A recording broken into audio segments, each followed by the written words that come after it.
ஆண்டவரும் அருமை இரட்சகருமாக இருக்கிற இயேசு கிறிஸ்துவின் ஆச்சரியமான நாமத்தில் தினமும் கர்த்தருடைய சத்தத்தை கேட்டுக்கொண்டிருக்கிற என்னுடைய பிள்ளைகளை வாழ்த்துகிறேன், ஆசீர்வதிக்கிறேன். நீங்கள் ஆசீர்வதிக்கப்பட்டவர்கள். இந்த நாளிலும் கூட கர்த்தர் தீர்க்கமாய் சொல்கிற ஒரு வார்த்தை, தலை நிமிர செய்திடுவார். நம்முடைய ஆண்டவர் எப்படிப்பட்டவர் என்றால், உங்களுடைய வாழ்க்கையில் எந்த இடத்துலலாம் கோணி குறுகி போனீர்களோ, எந்த இடத்துலலாம் வெட்கப்பட்டீர்களோ, எந்த இடத்துலலாம் அவமானப்பட்டீர்களோ, அதே இடத்துல தான் கர்த்தர் உங்கள் தலையை நிமிர பண்ணுகிற ஒரு நல்ல தெய்வம் இருக்கிறார் என்பதை இன்றைக்கு தீர்க்கமாய் உங்களோடு கூட பேசி கொண்டிருக்கிறார். தாவீதுடைய அனுபவத்தில் சங்கீதம் 3:3 இவ்வாறாய் வாசிக்கிறோம்.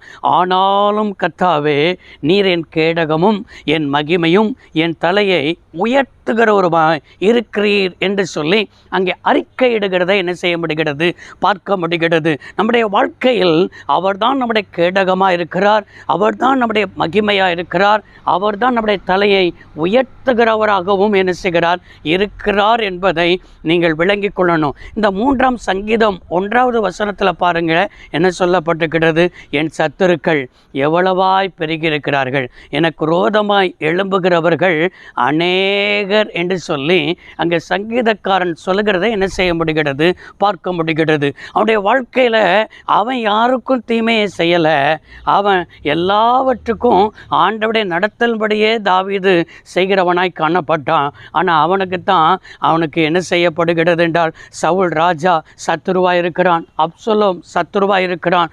இப்படி அவனை சுற்றிலும் சத்துருக்கள் பெருகி இருந்தார்கள், விரோதமாய் எழும்புகிறவர்கள் அநேகராய் இருந்தார்கள். அவனை எப்படியாவது என்ன செய்ய வேண்டும், அவனை அழித்து விட வேண்டும் என்று சொல்லி தாவீது ஒவ்வொரு நாளும் நாயை துரத்துகிறதை போல தாவீதை துரத்தி கொண்டே இருந்தான். தாவீதே அறிக்கையிடுகிறார், எனக்கும் மரணத்திற்கும் ஒரு அடி தூரம் தான் என்ன செய்கிறது இருக்கிறது என்கிற நிலைமையில் அந்த அளவுக்கு வாழ்க்கையில் நெருக்கப்பட்டவன், ஒடுக்கப்பட்டவன். உங்களுடைய வாழ்க்கையிலும் கூட இன்றைக்கு எவ்வளவோ நான் வேலை செய்கிறேன், கஷ்டப்படுகிறேன், கொஞ்சம் கூட தலை நிமிர முடியலையே, உயர்வை பார்க்க முடியலையே, இப்போந்தான் இதிலேருந்து வெளியில் வந்தது போல இருக்கிறது.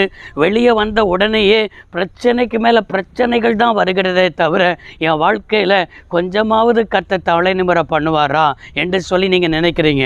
எனக்கு அருமையான தேவனுடைய பிள்ளைகளே, நம்முடைய ஆண்டவர் நாம் நினைப்பதற்கும் வேண்டுவதற்கும் அவர் அதிகமாய் செய்கிறவர் என்பதை விளங்கி கொள்ளணும். நீங்கள் கொஞ்சம் நினைக்கிறீங்க, இல்லை, நீங்கள் நினைக்கிறதை விட அவர் அதிகமாகவே கர்த்தர் இன்றைக்கு என்ன செய்ய போகிறார். தாவீதுடைய வாழ்க்கையில் அப்படி தான் நடந்தது. என் தலையை உயர்த்துகிறவருமாய் இருக்கிறீர் என்று சொல்கிறான்.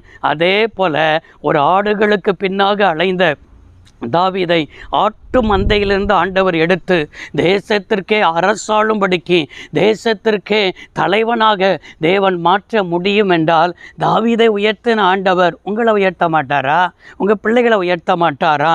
இன்றைக்கு இருக்கிற நிலைமையை வைத்து உங்கள் வாழ்க்கையை தீர்மானம் செய்யாதீங்க. இன்றைக்கு இருக்கிற நிலைமையை வைத்து ஆண்டவர் உங்களை பார்ப்பதும் இல்லை. ஏனென்றால் உங்களை குறித்த ஆண்டவர் அவர் ஏற்கனவே அவர் திட்டத்தில் வைத்திருக்கிறார். அந்த திட்டத்தின் மையத்தில் தான் நீங்கள் என்ன செய்கிறீங்க, இருக்கிறீங்க. எனவே அந்த திட்டத்திற்கு, தேவ சித்தத்திற்கு ஒப்பு கொடுத்த அவருக்கு பின்னால் போய் பாருங்கள் பார்ப்போம். எல்லா இடங்களிலையும் நீங்கள் என்ன செய்வீர்கள் என்றால், உங்கள் தலையை ஆண்டவர் உயர்த்தி அழகு பார்ப்பேன் என்பதாக ஆண்டவர் வாக்குப்படுகிறார். எனவே இந்த வார்த்தைக்காக அப்படியே நம்ம ஜெபம் பண்ணுவோம். சர்வ வல்லமையுள்ள தெய்வமே, அருமை தகப்பன், இந்த வார்த்தையின்படியே பிள்ளைகள் வாழ்ந்திருக்க, சுகித்திருக்க நம்முடைய பிள்ளைகளுடைய தலை உயர்த்தப்பட ஜெபம் பண்ணுகிறோம். இயேசு இரட்சகர் நாமத்தில் பிதாவே, ஆமென். கர்த்தர் ஆசீர்வதிப்பாராக. God bless you all.